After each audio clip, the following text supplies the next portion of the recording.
ठीक हो गया मुर्शिद।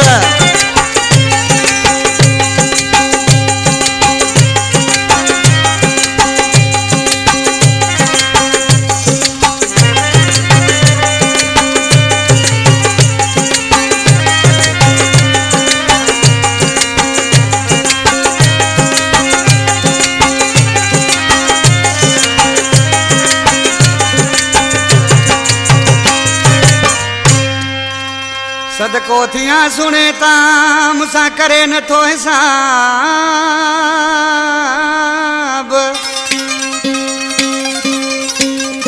ओ सदके थिया सुने ता मुसा करे न थो हिसाब। आए मानू ला जवाब जानी मुझो लाखो चवे।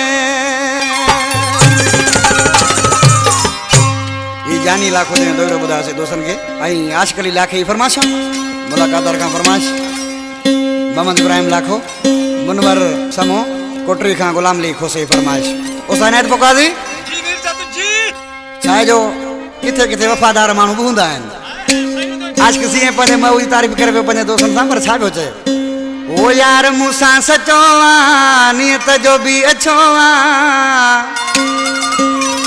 नंढपुण का वठी मुखा वजताई न रटोवा यार मूसा सचोवा यार मूसा सचोवा नियत जो भी अचोवा नंढपुण का वठी मुखा वजताई न रटोवा यार मूसा सचोवा यार मूसा सचोवा नियत जो भी अचोवा नंढपुण का वठी मुखा वजताई न रटोवा यार मूसा सचोवा।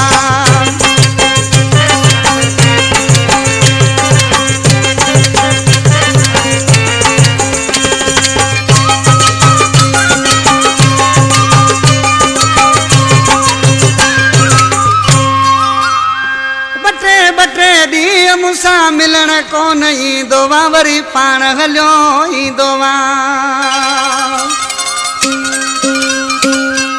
वो बटे बटे दी मूसा मिलन को नहीं दोवा वरी पाण हली दोवा। वो नियत जो भी अछोवा यार मूसा सचोवा नंढपुण का वठी मुखा वजताई न रटोवा यार मूसा सचोवा यार मूसा सचोवा नियत जो भी अचोवा नंढपुण का वठी मुखा वजताई न रटोवा यार मूसा सचोवा।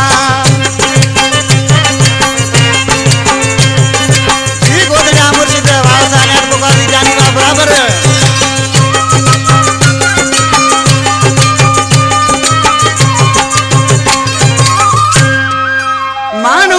छा भी चवन सिर लगे सुने साही मुझो सिर लगे सुने साही।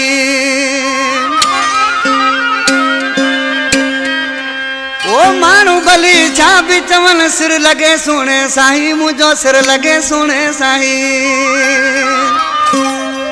मुंह पर खे जानी डिठोवा नियत जो भी अचोवा नंढपुण का वठी मुखा अज ताईं न रटोवा यार मूसा सचोवा यार मूसा सचोवा नियत जो भी अचोवा नंढपुण का वठी मुखा जानी न रटोवा यार मूसा सचोवा।